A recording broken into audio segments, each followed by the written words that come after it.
Hello दोस्तों, welcome to study with practical. तो दोस्तों इस वीडियो में हम लोग बात करेंगे क्लास 10th के एक्सरसाइज 3.2 के जो रेस्ट क्वेश्चन बच गए थे उसको हम लोग कंप्लीट करेंगे इस वीडियो में। ठीक है, तो प्रीवियस वीडियो में हम लोगों ने 2 तक क्वेश्चन कंप्लीट कर लिया था। ठीक है, तो उसके आगे का क्वेश्चन हम लोग यहाँ से देखते हैं। ठीक है, तो चलिए शुरू करते हैं। ठीक है दोस्तों, तो ये रहा आपका एक्सरसाइज 3.2 का क्वेश्चन। ठीक है, तो हम लोगों ने 2 तक क्वेश्चन कंप्लीट कर लिए थे। ठीक है, तो अब आगे बढ़ते हैं 3 नंबर क्वेश्चन की ओर। ठीक है, तो ये रहा 3 नंबर क्वेश्चन। देखिए क्या कह रहा है on comparing ratios A1/A2 B1/B2 and C1/C2। ठीक है, इनके रेशियो को क्या करना है, कंपेयरिंग करके हमें क्या करना है, find out whether the following pair of linear equation. ये जो क्वेश्चन दिए गए पेयर ऑफ लीनियर इक्वेशन वो क्या है, कंसिस्टेंट है या इनकंसिस्टेंट है। ठीक है, तो ये हमें चेक करना है, बताना है। ठीक है, तो अगर आपने प्रीवियस वीडियो नहीं देखा है तो मैं एक बार आपको रिकॉल करा देता हूँ। कंसिस्टेंट किसे बोलेंगे और इनकंसिस्टेंट किसे बोलेंगे, कब जो है linear pair of linear equation का जो सॉल्यूशन होगा वो यूनिक सॉल्यूशन होगा, कब जो होगा इनफाइनाइट मेनी सॉल्यूशन होगा। ठीक है, तो चलिए एक बार रिकॉल कराते हैं। ये वाला टेबल देखिए दोस्तों, तो ये वाला टेबल हमने प्रीवियस वीडियो में भी देखा था। ठीक है, तो देखिए कोई भी लीनियर इक्वेशन कंसिस्टेंट कब होगा या इनकंसिस्टेंट कब होगा उसको समझने से पहले हमें ये देख लेना पड़ेगा कि कोई भी लीनियर इक्वेशन होगा उसका सॉल्यूशन हमें कब हमें उसका यूनिक सॉल्यूशन मिलेगा, ये देखिए यूनिक सॉल्यूशन, या फिर कब हमें उसका इनफाइनाइटली मेनी सॉल्यूशन मिलेगा, या फिर किस केस में हमें एक भी सॉल्यूशन नहीं मिलेगा यानी नो सॉल्यूशन होगा। ठीक है, तो उसको देखिए, इस टेबल को देखिए। तो यहाँ पे एक एग्जांपल के जरिए समझाया गया। यहाँ पे जैसे एक 2 पेयर ऑफ लीनियर इक्वेशन दिए गए हैं। तो यहाँ पे क्या है, x - 2y = 0 है। तो यहाँ पे अगर हम कंपेयर करते हैं इसके स्टैंडर्ड फॉर्म से, ठीक है, तो यहाँ पे A1 हमें क्या मिलेगा, A1 हमें क्या मिलेगा, 1 मिलेगा, और A2 इस इक्वेशन में क्या मिल जाएगा, 3 मिल जाएगा। तो A1/A2 हमें क्या मिल जाएगा, 1/3। ठीक है, और B1/B2 क्या मिल जाएगा, देखिए -2/4 मिल जाएगा। ठीक है, और C1/C2 कितना मिल जाएगा, 0/-20। ठीक है, जब इसका अपन रेशियो लेंगे A1/A2 और B1/B2, तो इन दोनों रेशियो को जब कंपेयर करेंगे तो हम क्या देख रहे हैं, ये 1/3 है और ये -2/4 है। यहाँ पे हमें क्या पता चल रहा है कि A1/A2 is not equal to B1/B2। ठीक है, तो जब भी इस 2 पेयर ऑफ लीनियर इक्वेशन है उसके जो कोफिशिएंट का जो रेशियो है वो इक्वल नहीं हो तो उस केस में हम क्या बोलेंगे कि उसका जो ग्राफ है वो एक दूसरे को क्या करेगा, एक पॉइंट पे इंटरसेक्ट करेगा, यानी उसका ग्राफ कैसा होगा, इंटरसेक्टिंग लाइन होगा। ठीक है, और तब उसका सॉल्यूशन कैसा होगा, उसका सॉल्यूशन यूनिक सॉल्यूशन होगा। इट मींस एग्जैक्टली 1 सॉल्यूशन होगा। ठीक है, ये हम लोग प्रीवियस वीडियो में भी देख लिए थे। ठीक है, अच्छा वही चीज अगर हम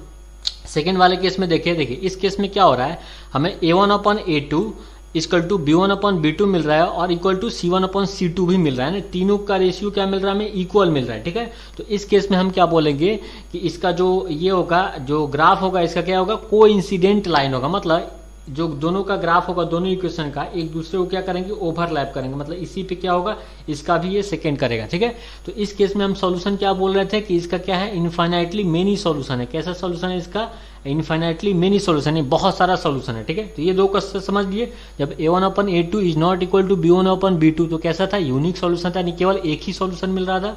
और जब तीनों इक्वल हैं तो हमें कैसा सॉल्यूशन मिल रहा था, इनफाइनाइट सॉल्यूशन मिल रहा है। ठीक है, अच्छा एक और केस आता है, थर्ड केस। इस केस में क्या है, A1/A2 is equal to B1/B2 तो है, बट C1/C2 क्या है, इक्वल नहीं है ना, is not equal to C1/C2। ठीक है, तो इस टाइप के ग्राफ हमें कैसा मिल रहा था, पैरेलल ग्राफ मिल रहा था। मतलब दोनों जो होंगे, दोनों इक्वेशन का जो ग्राफ होगा क्या होगा, एक दूसरे के पैरेलल होते थे। ठीक है, तो इस केस में हम सॉल्यूशन कैसा बोल रहे थे कि इसका एक भी सॉल्यूशन नहीं होगा, क्योंकि यहाँ पे एक भी कट मिल ही नहीं रहा है, इसके ग्राफ एक दूसरे को कहीं पे भी कट नहीं कर रहे हैं।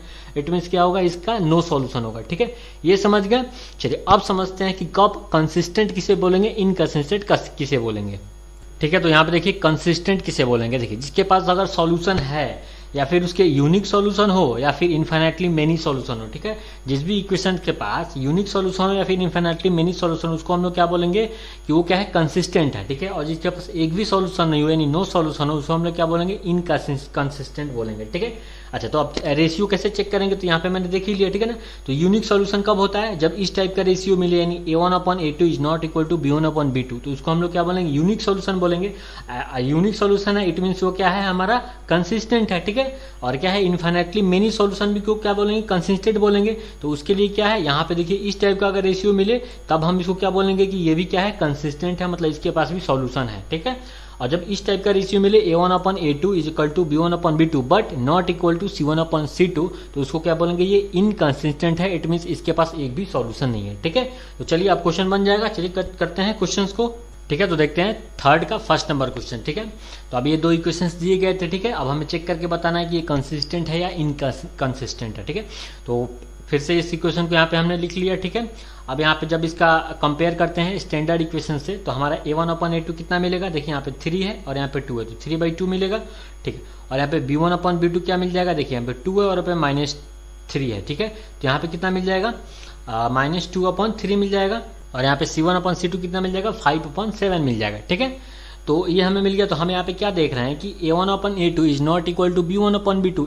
इसका मतलब क्या हुआ कि इसका जो ग्राफ होगा कैसा होगा, एक दूसरे को एक पॉइंट पे इंटरसेक्ट करेगा, मतलब इसका क्या होगा, यूनिक सॉल्यूशन होगा। ठीक है ना, एग्जैक्टली वन सॉल्यूशन होगा, इट मीन्स ये क्या होगा, कंसिस्टेंट होगा। ठीक है, तो वही चीज यहाँ पे लिखा हुआ है, these linear equation are intersecting each other at one point and thus have only one possible solution, hence pair of linear equation क्या हो जाएगा, इज कंसिस्टेंट। ठीक है, चलिए नेक्स्ट क्वेश्चन देखते हैं, सेकंड नंबर।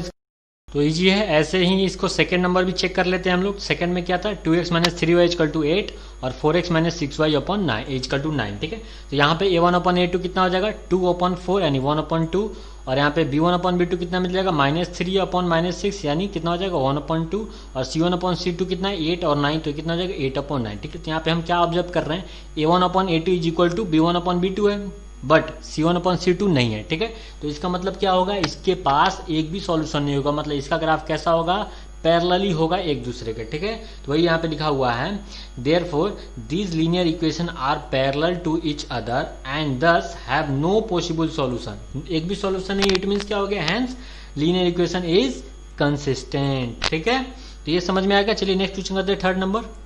ऐसे ही थर्ड नंबर क्या है, 3/2x + 5/3y = 7 है, और सेकंड क्या है, 9x - 10y = 14 है। ठीक है, तो यहाँ पे हम क्या चेक करेंगे, a1/a2 तो कितना आ रहा है, देखिए a1 कितना है, 3/2। ठीक है, तो यहाँ पे अगर लिखते हैं 3/2, ठीक है, अपॉन कितना है, 9 है, तो यहाँ पे आ गया 9। ठीक है, तो ये कितना से कट जाएगा, ये 3 × 3 कट जाएगा। ठीक है, तो कितना बच जाएगा, ये 2 तो नीचे आ जाएगा। ठीक है, तो कितना बच जाएगा, 1/, और ये 2 नीचे आ जाएगा यानी 2 × 3, तो कितना आ जाएगा, 1/6 आ जाएगा। ठीक है, तो यहाँ पे देखिए कितना मिला है, a1/a2 1/6 मिला है। ठीक है, ऐसे ही b1/b2 करेंगे तो कितना मिल जाएगा, -1/6, और c1/c2 करेंगे तो 7/14 यानी 1/2 मिल जाएगा। ठीक है, तो हम यहाँ पे क्या ऑब्जर्व कर रहे हैं, a1/a2 is not equal to b1/b2, तो इसका मतलब क्या हो गया, इसके पास एग्जैक्टली वन सॉल्यूशन होगा यानी यूनिक सॉल्यूशन होगा। तो यही चीज यहाँ पे लिखा गया है, इट मीन्स क्या हो जाएगा, ये hence the pair of linear equation is consistent. ठीक है, नेक्स्ट देखते हैं।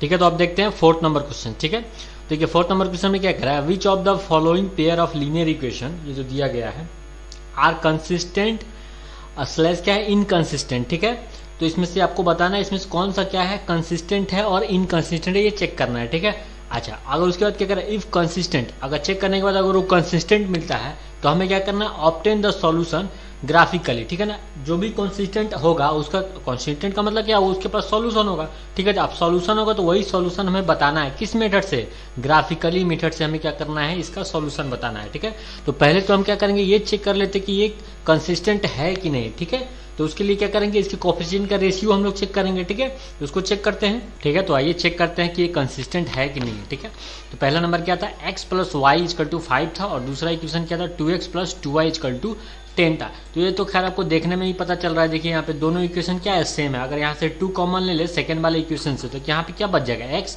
+ y, और ये जो 2 कॉमन लिए इसको इधर लेके आ जाएंगे, 2 + 10 + 2 यानी 5 मिल जाएगा। दोनों इक्वेशन क्या है, सेम है, मतलब इसका ग्राफ क्या मिलेगा वाला है, पैरेलल मिलने वाले, ओवरलैप मिलने वाला नहीं, कोइंसिडेंट मिलने वाला है नहीं। इसका मतलब क्या होगा, इसके इनफाइनाइटली मेनी सॉल्यूशन होने वाले हैं। ठीक है, तो यहाँ पे वही चेक किया गया है, a1/a2 क्या होगा, 1/2, b1/b2 भी 1/2, और c1/c2 भी क्या आएगा, 5/10, इट मीन्स 1/2। ठीक है, इसका मतलब a1/a2 = b1/b2 = c1/c2। ठीक है, तो हम क्या बोल सकते हैं, therefore these linear equation are coincident pair of lines and thus have infinite number of possible solution. ठीक है, तो हम यहाँ पे क्या बोल सकते हैं, hence pair of linear equation क्या हो जाएगा, कंसिस्टेंट हो जाएगा। ठीक है, तो अब इसका क्या करते हैं हम लोग, ग्राफ में रिप्रेजेंट करके बताते हैं। ठीक है, तो देखिए, ठीक है, तो अब इसका हम लोग क्या करते हैं, ग्राफ ड्रॉ करना है। तो इसके लिए हम लोग क्या करते हैं, एक पॉइंट ले लेते हैं x और y के लिए। ठीक है, तो पहला लीनियर इक्वेशन क्या था मेरा, x + y = 5 था। तो अब हम इसको क्या करेंगे, एक्स है तो वाई को RHS साइड भेज देंगे तो 5 माइनस वाई हो जाएगा, ठीक है। अब क्या करते हैं, बॉक्स बना लेते हैं, ऊपर एक्स और नीचे वाई का, ठीक है। तो अब देखिए अगर यहाँ पे वाई की वैल्यू 0 पुट करें तो एक्स कितना मिल जाएगा 5, तो वाई 0 तो एक्स 5, ठीक है। अगर वाई की वैल्यू 5 पुट करते हैं तो देखिए 5, तो यहाँ पे एक्स कितना मिल जाएगा 0 मिल जाएगा, 5 माइनस 5 0, ठीक है। और अगर वाई 1 रखते हैं तो एक्स कितना मिल जाएगा 4 मिल जाएगा, ठीक है। ठीक है, एज इट इज यहाँ पे सेकंड जो इक्वेशन था क्या था, 2x plus 2y equal to 10 था, ठीक है। तो अब इसको क्या करते हैं, x equal to 10 minus 2y upon 2, ठीक है। तो इसको क्या करते हैं, इसके लिए बॉक्स बना लेते हैं x और y, और यहाँ पे अगर x की वैल्यू y की वैल्यू 2 रखेंगे, देखिए 2 दूना 4, 10 माइनस 4 कितना हो जाएगा 6, 6 अपॉन 2 कितना हो जाएगा 3, ठीक है। तो y x की वैल्यू कितना मिल जाएगी 3 मिल जाएगी। एज इट इज जब y 1 रखेंगे तो x 4 मिल जाएगा और y 0 रखेंगे तो x 5 मिल जाएगा, ठीक है। अब इन दोनों इक्वेशन को क्या करते हैं, ग्राफ में यहाँ पे रिप्रेजेंट करते हैं, ठीक है। तो पहले हम एक्स वाई प्लेन ले लेते हैं, ठीक है, एक्स एक्सिस और वाई एक्सिस ले लेते हैं, ठीक है। और एक एक यूनिट के डिस्टेंस पे इसका वो ले लेते हैं, ठीक है। तो ये हो गया, ठीक है, और -1 -2, ठीक है। तो अब देखिए अब क्या करते हैं, पहला यहाँ पे ड्रॉ करते हैं, पहले इक्वेशन का ग्राफ ड्रॉ करते हैं। तो यहाँ पे देखिए y कितना है 0 और x कितना है 5 है, तो y 0 कहाँ मिलेगा, x एक्सिस पे मिलेगा और x 5 यहाँ मिलेगा, तो ये वाला कॉमन पॉइंट मिल जाएगा हमारा। तो यहाँ पे ड्रॉ कर देते हैं, ठीक है। चलिए नेक्स्ट पॉइंट देखते हैं, x 0 और y 5, तो x 0 यहाँ मिलेगा और y 5 यहाँ है, तो ये कॉमन पॉइंट हो जाएगा, तो इसको ले लेते हैं, ठीक। नेक्स्ट पॉइंट देखते हैं x 1 और y 4, तो x 1 यहाँ पे है, y 4 यहाँ पे है, तो ये कॉमन पॉइंट हो जाएगा, ठीक है। सॉरी x 4 है और y 1 है, तो x 4 यहाँ पे हो जाएगा और y 1 यहाँ, ये कॉमन पॉइंट मिल जाएगा, ठीक है। तो ये इसको भी कर देते हैं। अब इन तीनों पॉइंट को क्या करते हैं, मिला देते हैं, तो ये मेरा क्या बन गया, इसका ग्राफ बन गया, ठीक है। चलिए नेक्स्ट देखते हैं, नेक्स्ट क्या है, इसका ग्राफ करते हैं 2x plus 2y equal to 10 का। तो देखिए x3 है y2 है, तो x3 ये रहा और y2 ऊपर जाएंगे यानी यहाँ पे मिलेगा, तो एक पॉइंट हमारा यहाँ पे मिल गया, ठीक है। नेक्स्ट देखते हैं 1 और 4 है, y 1 है और x कितना है 4 है, तो यहाँ पे मिल रहा है कॉमन पॉइंट, तो ये कॉमन पॉइंट ये मिल गया। और x 5 और y 0, तो x 5 और y 0 यहाँ पे मिल जाएगा, तो ये हमारा तीनों कॉमन पॉइंट मिल गया। तब इन तीनों को भी मिलाएंगे तो क्या हो जाएगा, इसी पे मिलेगा ना, ठीक है ना। यानी दोनों ग्राफ क्या कर रहे हैं, एक दूसरे को ओवरलैप कर रहे हैं, तो जब ओवरलैप कर रहे हैं इट मीन्स क्या बोलेंगे हम लोग, इसका क्या है इनफाइनाइट सॉल्यूशन है, ठीक है ना। इसका क्या है मेनी सॉल्यूशन है ना, मेनी इनफाइनाइट सॉल्यूशन है, ठीक है, क्योंकि ये क्या कर रहा है एक दूसरे को ओवरलैप कर रहा है, ठीक है। तो ये हो गया, यही तो हो गया इसका आंसर, ठीक है। चलिए नेक्स्ट क्वेश्चन देखते हैं, ठीक है। तो नेक्स्ट क्वेश्चन देखते हैं इसका सेकंड नंबर। तो सेकंड नंबर क्या था, x minus Y equal to 8 दे रहा है और एक इक्वेशन दे रहा है 3x minus 3y equal to 16 दे रहा है, ठीक है। चलिए इसका भी चेक करते हैं कोफिशिएंट। तो ये यहाँ पे क्या है a1 अपॉन a2 कितना मिलेगा 1 अपॉन 3, देखिए a1 यहाँ पे 1 है और a2 यहाँ पे 3 है, ठीक है। चलिए और b1 अपॉन b2 देखेंगे तो देखिए b1 यहाँ पे -1 है और b2 -3 है, ठीक है। तो कितना हो जाएगा माइनस माइनस कैंसिल, 1 अपॉन 3 मिलेगा, ठीक है। अच्छा यहाँ पे c1 अपॉन c2 देखते हैं तो c1 8 है और c2 16 है, तो कितना हो जाएगा 8 अपॉन 16 यानी 1 अपॉन 2 मिल जाएगा। तो यहाँ पे हम क्या देख रहे हैं a1 upon a2 equal to कितना है b1 अपॉन b2 है, but not equal to c1 upon c2, ठीक है। तो इसका मतलब क्या होगा, कौन सा केस है, थर्ड नंबर केस है, यानी इसका क्या होगा नो सॉल्यूशन होगा। जब इसका नो सॉल्यूशन होगा इट मीन्स क्या बोलेंगे, इसको हम लोग इनकंसिस्टेंट बोलेंगे, इनकंसिस्टेंट, ठीक है। तो यहाँ पे हम लोग लिख देते हैं ये, ठीक है। तो ये समझ गए, इसका ग्राफ कैसा बनेगा, इनकंसिस्टेंट है तो इसका ग्राफ कैसा बनेगा, पैरेलल बनेगा, ठीक है। इन दोनों का इक्वेशन का ग्राफ कैसा आएगा, पैरेलल आएगा, ठीक है। इजी था, तो अब इसका तो ग्राफ ड्रॉ करने की जरूरत भी नहीं है क्योंकि क्या है इनकंसिस्टेंट है, ठीक है। तो नेक्स्ट क्वेश्चन देखते हैं थर्ड नंबर, ठीक है। तो नेक्स्ट थर्ड नंबर देखते हैं। थर्ड नंबर में क्या है 2x plus Y minus 6 equal to 0 है और सेकेंड इक्वेशन क्या है 4x minus 2y minus 4 equal to 0 है, ठीक है। तो यहाँ पे चेक करते हैं a1 अपॉन a2 कितना आएगा 2 अपॉन 4 यानी 1/2 आ रहा है, ठीक है। और b1 अपॉन b2 कितना आ रहा है -1/2 और c1 अपॉन c2 कितना आ रहा है -6 अपॉन -4 यानी 3/2 मिल रहा है, ठीक है। तो यहाँ पे हम क्या देख रहे हैं a1 upon a2 is not equal to b1 upon b2, इसका मतलब ये क्या होगा कंसिस्टेंट होगा, इसका क्या होगा यूनिक सॉल्यूशन होगा, ठीक है। तो वही चीज यहाँ पे लिखा गया है, ठीक है, ये क्या है कंसिस्टेंट है, ठीक है। तो अब इसका ग्राफ आप ड्रॉ कर लीजिएगा, ठीक है। हम चलते हैं नेक्स्ट क्वेश्चन की ओर, ठीक है दोस्तों। तो अब देखते हैं फिफ्थ नंबर क्वेश्चन, ठीक है। तो देखिए फिफ्थ नंबर क्वेश्चन क्या कह रहा है, कह रहा है half of the perimeter of a rectangular garden, ठीक है, whose length is 4 metre more than its width, ठीक है, इज कितना है 36 मीटर, ठीक है। एक रेक्टेंगुलर गार्डन है, ठीक है, उसका क्या है, हाफ पेरीमीटर कितना दे रहा है, 36 मीटर दे रहा है, और उसका जो लेंथ है वो 4 मीटर ज्यादा है किससे, विड्थ से, ठीक है। उसके बाद क्या करना है, find the dimension of the garden, ठीक है ना। तो उस गार्डन का लेंथ और विड्थ हमें बताना है, ठीक है। तो ये समझ लीजिए क्वेश्चन एग्जैक्टली कह क्या रहा है, ठीक है। तो सपोज कीजिए कि यहाँ पे एक रेक्टेंगुलर गार्डन हम लोग एज्यूम कर लेते हैं, ठीक है। तो इसका नाम भी हम लोग दे देते हैं ABCD, ठीक है। तो उसका नाम हम लोगों ने दे दिया ABCD, ठीक है। तो देखिए अब यहाँ पे समझ लीजिए, अब आपको पता होगा, बचपन से पढ़ते आ रहे हैं, ठीक है। रेक्टेंगुलर का पेरीमीटर क्या होता है, इसका जो पेरीमीटर होता है वो ये डिस्टेंस प्लस ये डिस्टेंस प्लस ये डिस्टेंस प्लस ये डिस्टेंस, ठीक है। तो कितना हो जाएगा, इसका पेरीमीटर कितना हो जाएगा, AB plus BC plus CD plus DA, ठीक है। ठीक है, अब देखिए सपोज अगर हम मान लेते हैं कि, अच्छा एक चीज और यहाँ पे देख लीजिए, जब इसका ये जो डिस्टेंस होता है AB और ये क्या होगा DC, यानी आमने सामने की जो साइड होता है क्या होता है, इक्वल होता है रेक्टेंगुलर में, ठीक है। और यहाँ पे AD इक्वल टू क्या होगा, BC होगा, यानी क्या हो जाएगा, AB इक्वल टू कितना हो जाएगा, DC, और BC इक्वल टू कितना हो जाएगा, AD हो जाएगा, ठीक है। तो ठीक है, अब देखिए यहाँ पे अगर हम मान लेते हैं कि जो इसका विड्थ है यानी BC, इसको x मान लेते हैं, x मीटर मान लेते हैं, ठीक है। और इसका जो लेंथ है यानी AB, इसको अगर हम लोग y मीटर मान लेते हैं, ठीक है। तो यहाँ पे इसका पेरीमीटर कितना हो जाएगा, x plus Y plus X plus Y, ठीक है। यानी कितना हो जाएगा, 2 इंटू एक्स प्लस वाई, ठीक है। यही होता है ना rectangular pyramid, 2 into length plus width होता है, ठीक है। ठीक है, लेकिन हमें यहाँ पे क्या दे रहा है, देखिएगा हाफ ऑफ द पेरीमीटर की कितना दे रहा है, लंबाई 36 मीटर दे रहा है, ठीक है।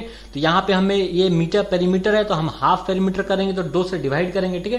तो जब 2 से डिवाइड करेंगे तो कितना मिलेगा, x प्लस वाई मिलेगा, ठीक है। जो कि हमें कितना गिवन है, 36 मीटर है, ठीक है। तो ये हमारा क्या बन गया, एक इक्वेशन बन गया ना, ठीक है। तो एक यहाँ में क्या बन गया, एक इक्वेशन बन गया, इक्वेशन 1 हो गया, ठीक है। अच्छा अब यहाँ पे देखिए सेकेंड इक्वेशन क्या हो जाएगा, y equal to X plus 4 होगा। कैसे, देखिए यहाँ पे हमें क्या बोला है कि इसका जो लेंथ है क्या है, whose length is 4 metre more than its width, ठीक है। मतलब ज्यादा क्या है, इसका लंबाई जो है वो ज्यादा है, कितना ज्यादा है, 4 मीटर ज्यादा है, किससे, विड्थ से, ठीक है। चलिए तो यहाँ पे हमें क्या करना है, दोनों को जब इक्वल बनाना है तो ये जो छोटा वाला है, छोटा कौन है, विड्थ है ना, कितना छोटा है, 4 मीटर कम है। तो इस दोनों को बैलेंस करने के लिए क्या करेंगे, छोटे वाले में 4 ऐड कर देंगे, तो ये हमारा क्या हो जाएगा, दोनों बैलेंस हो जाएगा। इट मीन्स हमारा ये दूसरा इक्वेशन बन गया, ठीक है। तो अब ये 2 इक्वेशन बन गया, अब इसको क्या करना है, ग्राफिकली मेथड से सोल्व करके एक्स और वाई को वैल्यू बता देना है, ठीक है। तो ये समझ गया, ठीक है। वही चीज हमने यहाँ पे लिखा हुआ है, ठीक है। तो देखिए यहाँ पे हमने क्या लिखा हुआ है, let the width of the garden be X and length be Y, ठीक है।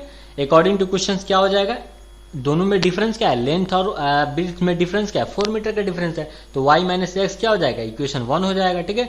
अच्छा सेकंड इक्वेशन क्या हो जाएगा, दोनों के हाफ पेरीमीटर क्या होता है, x प्लस वाई होता है ना रेक्टेंगुलर का हाफ पेरीमीटर। तो half perimeter y plus x कितना हो जाएगा, 36, ये इक्वेशन 2 हो गया, ठीक है। अब देखिए फ्रॉम इक्वेशन 1 से y माइनस एक्स कितना है, 4 है, और इक्वेशन कितना से, नहीं इसी को हम लोग क्या कर रहे हैं, RHS साइड भेज दे रहे हैं। तो y इक्वल टू कितना हो जाएगा, x प्लस वाई हो जाएगा, ठीक है। अब इसका यहाँ पे क्या करते हैं हम लोग, वैल्यू निकाल लेते हैं x और y का, क्योंकि ग्राफ में ड्रॉ करना पड़ेगा, ठीक है। तो देखिए यहाँ पे, ठीक है। तो अब यहाँ से तो आप कर ही लीजिएगा, ठीक है। जब y की वैल्यू 4 रखेंगे तो x कितना मिल जाएगा, 0 मिल जाएगा। y 12 रखेंगे तो x 8 मिल जाएगा, y 16 रखेंगे तो x 12 मिल जाएगा, ठीक है। अब आते हैं इक्वेशन सेकंड का जो ड्रॉ कर लेते हैं, तो y plus X equal to 36। तो जब यहाँ पे 16 रखेंगे 36 रखेंगे तो कितना मिल जाएगा, 0 मिल जाएगा, और 0 रखेंगे तो 36 मिलेगा, और 20 रखेंगे तो 16 मिल जाएगा, ठीक है। चलिए अब इन पॉइंट की हेल्प से हम लोग क्या करते हैं, ग्राफ को रिप्रेजेंट करते हैं। तो यहाँ पे देखिए, ठीक है। तो ये रहा उसका ग्राफ, ठीक है ना। उस पॉइंट के थ्रू आप तो कर ही सकते हैं ना आप लोग, ठीक है।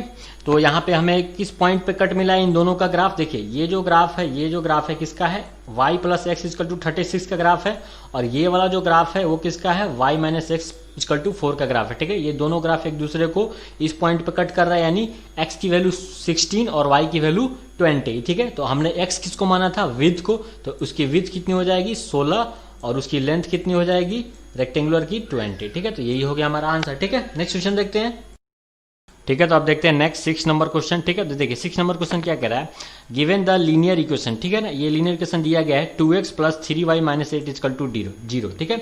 अब हमें क्या करना है, कह रहा है right another linear equation in 2 variable, ठीक है। हमें क्या करना है, एक दूसरा इक्वेशन लिखना है सच दैट वो क्या होना चाहिए, ज्योमेट्रिकल, उसका जो ज्योमेट्रिकल रिप्रेजेंटेशन ऑफ पेयर क्या होना चाहिए, पहला क्या होना चाहिए, इंटरसेक्टिंग लाइन होना चाहिए। फिर दूसरे में क्या बोल रहा है, पेयर लाइंस, इसके लिए अलग एग्जांपल देना है। फिर थर्ड में एक अलग एग्जांपल देना है कोइंसिडेंट लाइन के लिए, ठीक है। बेसिकली क्वेश्चन क्या बोल रहा है, देखिए ये हमें क्या एक इक्वेशन गिवन है, एक लीनियर इक्वेशन गिवन है, ठीक है। तो अब दूसरा जो लीनियर इक्वेशन होगा उसका हमें एग्जांपल ऐसा देना है कि इन दोनों लीनियर इक्वेशन का जो ग्राफ कैसा हो, इंटरसेक्टिंग हो एक दूसरे का, ठीक है। दोनों का जो ग्राफ हो एक क्या करे, इंटरसेक्ट करे, ठीक है। फिर दूसरे क्वेश्चन में क्या बोल रहा है, एक ऐसा लीनियर इक्वेशन का एग्जाम्पल देना है, ये जो दिया गया है और ये जो अभी एग्जाम्पल हम लोग लेंगे, इन दोनों का जो ग्राफ क्या आना चाहिए, पैरेलल आना चाहिए, ठीक है। और थर्ड में क्या दे रहा है, दोनों का ग्राफ क्या होना चाहिए, ओवरलैप करना चाहिए, ठीक है। तो चलिए एग्जांपल देते हैं पहला का, ठीक है। देखिए इस क्वेश्चन का आंसर तो है ना बहुत सारा हो सकता है, एग्जांपल हर किसी का अलग अलग आंसर हो सकता है, ठीक है। तो चलिए, तो यहाँ पे हम लोग क्या करते हैं, हमें पता है इन कोई भी दो जो इक्वेशन है, लीनियर इक्वेशन है, उसका जो ग्राफ इंटरसेक्टिंग कब करता है, जब उसका जो रेशियो होता है, उसके कोफिशिएंट का रेशियो होता है क्या, a1/a2 is not equal to b1/b2 होता है, ठीक है। तब वो क्या होता है, उन दोनों का ग्राफ क्या होता है, इंटरसेक्ट करता है, ठीक है, एट वन पॉइंट पे, ठीक है। तो ऐसा हमें एग्जाम्पल लेना है, ठीक है। तो यहाँ पे देखिए, यहाँ पे a1 कितना है, 2 है, ठीक है, और b1 कितना है, 3 है, और c1 कितना है, -8 है, ठीक है। तो अब देखिए हमें क्या करना है, a1 तो हमारा पता है 2 है, तो हम ऐसा लेंगे कि b1 b2 क्या होना चाहिए, नॉट इक्वल टू होना चाहिए, ठीक है। तो यहाँ पे हमने एग्जांपल लिया हुआ है 2x + 4y - 6, ठीक है। तो अब देखिए इसका a2 कितना है, 2 है, तो a1/a2 तो 1 हो गया, बट b1/b2 करेंगे तो 3/4 आएगा, जो कि हम यहाँ पे क्या देख रहे हैं, a1/a2 is not equal to b1/b2, ठीक है। तो ये क्या हो जाएगा, हमारा आंसर हो जाएगा, ठीक है। अच्छा, बहुत सारा एग्जाम्पल हो सकता है, जैसे एक और एग्जाम्पल हो सकता था, जैसे हम अपन क्या कर सकते थे, 3x प्लस अगर हम कहें कि 5y ले लेते, बहुत सारा इसका आंसर हो सकता है, ठीक है। और यहाँ पे कोई भी ले लेते, चलिए 8 ही है तो 8 ही रहने दीजिए, कोई भी ले सकते हैं, 18 कुछ भी ले सकते हैं, ठीक है। ये भी क्या हो गया, आपका एक एग्जांपल हो गया। इसको भी देखिएगा, देखिए यहाँ पे क्या है, a1/a2 कितना मिलेगा, a1/a2 कितना मिलेगा, 2/3 मिलेगा, क्योंकि यहाँ पे 3 है और यहाँ पे 2 है। अच्छा, यहाँ पे देखते हैं b1/b2, तो b1 यहाँ पे क्या है, 3 है, और यहाँ पे b2 कितना है, 5 है, तो 3/5, ये भी देखिए इक्वल नहीं है, ठीक है। तो ये भी क्या होगा, इन दोनों का भी, इसका ग्राफ और इसका ग्राफ क्या होगा, इंटरसेक्ट करेगा, ठीक है। तो इसका बहुत सारा आंसर हो सकता है, ठीक है। चलिए नेक्स्ट क्या देख लेते हैं, ठीक है। तो पैरेलल लाइंस के लिए देख लेते हैं, इसके लिए क्या कंडीशन होता है, a1/a2 equal to b1/b2 but not equal to c1/c2, ठीक है। तो हम ऐसा ही एग्जांपल ले लेते हैं, ठीक है। तो ऐसा एग्जांपल बहुत सारा हो सकता है, ठीक है। हमने यहाँ पे लिया 4x + 6y - 8, ठीक है। सेम वही एग्जांपल है, ठीक है। लेकिन देखिए यहाँ पे क्या हो रहा है, a1/a2 कितना आ रहा है, 2/4, ठीक है। वो क्या था, 2x था ना मेरा, 2x + 3y था, 3y - 8 था, इक्वल टू 0, यही था ना इक्वेशन दिया हुआ था, ठीक है। तो ये कितना हो जाएगा, a1/a2 2/4 यानी 1/2, तो b1/b2 कितना हो जाएगा, 3/6, ठीक है। तो ये देखिए दोनों इक्वल हो जाएगा, यानी 1/2 1/2 दोनों इक्वल है, बट ये कितना हो जाएगा, -8/8 यानी 1 हो जाएगा, ठीक है। तो हमें यहाँ पे क्या ऑब्जर्व मिल रहा है clearly, a1/a2 equal to b1/b2 but not equal to c1/c2। तो ये हो जाएगा एग्जाम्पल, ये एग्जाम्पल हो जाएगा किसका, सेकंड का, ठीक है। थर्ड के लिए देख लेते हैं। तो ये थर्ड के लिए हो गया, कोइंसिडेंट के लिए, ठीक है। क्या होता है condition, a1/a2 b1/b2 equal to c1/c2, ये तीनों क्या होना चाहिए, इक्वल होना चाहिए, ठीक है। तो इसके लिए एग्जांपल बहुत सारा हो सकता है, जैसे यहाँ पे है 6x + 9y - 24, ठीक है। तो अब इसका रेशियो देखेंगे तो देखिए a1/a2 2/6 यानी 1/3, b1/b2 भी कितना आ जाएगा, 1/3, और c1/c2 भी 1/3। तो ये क्या हो जाएगा, तीनों इक्वल है, इट मीन्स क्या हो जाएगा, ये हमारा आंसर हो जाएगा, ठीक है। नेक्स्ट क्वेश्चन देखते हैं, ठीक है। तो अब 7th नंबर क्वेश्चन देखते हैं, कह रहा है draw the graph of the equation. Equation क्या है, x - y + 1 इक्वल टू 0 है, एंड दूसरा इक्वेशन क्या है, 3x + 2y - 12 इक्वल टू 0 है, ठीक है। ये दोनों इक्वेशन दिए गए। अब हमें क्या करना है, इसका ग्राफ ड्रॉ करना है, ठीक है। अच्छा, ग्राफ ड्रॉ कर लिए, उसके बाद क्या कर रहा है, determine the coordinate of the vertices of the triangle formed by these lines and the axis, ठीक है। मतलब क्या बोल रहा है कि हम क्या करेंगे, यहाँ पे इसका ग्राफ ड्रॉ करेंगे। सपोज कीजिए कि ये एक्सिस है, एक्स एक्सिस और वाई एक्सिस है, ठीक है। तो अब हमें क्या करना है, इन दोनों इक्वेशन का ग्राफ ड्रॉ करेंगे, ठीक है। सपोज कीजिए कि एक ग्राफ ऐसे मिला और एक ग्राफ ऐसे मिला, ठीक है। तो देखिए अब यहाँ पे क्या बन रहा है, ट्रेंगल बन रहा है ना, किसके, देखिए क्या बोला है यहाँ पे, देखिए कोऑर्डिनेट हमें फाइंड आउट करना है, ठीक है, ट्रेंगल के form by the these lines, इस लाइंस एंड क्या है, एक्स एक्सिस। तो एक्स एक्सिस ये है, ठीक है। ये दोनों लाइन और एक्स एक्सिस के मिलने से जो ये ट्रेंगल बन रहा है ना, तो इसके जो ये वर्टिसेस यहाँ पे आपको दिख रहे हैं, ये वर्टिसेस हो गए, ये और ये, इसके कोऑर्डिनेट हमें क्या करना है, फाइंड आउट करना है, ठीक है। चलिए, और उसको क्या करना है, शेडेड भी करना है इसको, ठीक है। तो चलिए करते हैं सॉल्यूशन, ठीक है। तो ये पहला इक्वेशन था x - y + 1 इक्वल टू 0। तो अब हम क्या करते हैं, y -1 को RHS साइड भेज देते हैं, ठीक है। तो कितना मिल जाएगा, x = y - 1, ठीक है। अब आपको पता है कैसे बॉक्स बना के पैसे पॉइंट रखते हैं, ठीक है। ये सब तो आपको क्लियर हो चुका होगा अब तक, ठीक है। तो ये हमने पॉइंट ले लिया, जब 1 रखेंगे y की वैल्यू तो x 0, y की वैल्यू 2 तो x 1, y की वैल्यू 3 तो x 2। ठीक है, ऐसे ही सेकंड इक्वेशन को भी कर लेते हैं। तो क्या है 3x plus 2y minus 12 equal to 0 है, तो हम क्या करते हैं 2y माइनस 12 को RHS साइड भेज देते हैं तो कितना हो जाएगा, और 3 को डिवाइड कर देते हैं तो 12 माइनस 2y अपॉन 3 हो जाएगा। ठीक है, तो अब यहाँ पे जब वैल्यू पुट करेंगे जो y की वैल्यू 0 रखेंगे तो x 4, y की वैल्यू 3 तो x 2 और y की वैल्यू 6 तो x 0। ठीक है, अब क्या करते हैं इसका ग्राफ ड्रॉ करते हैं। ठीक है,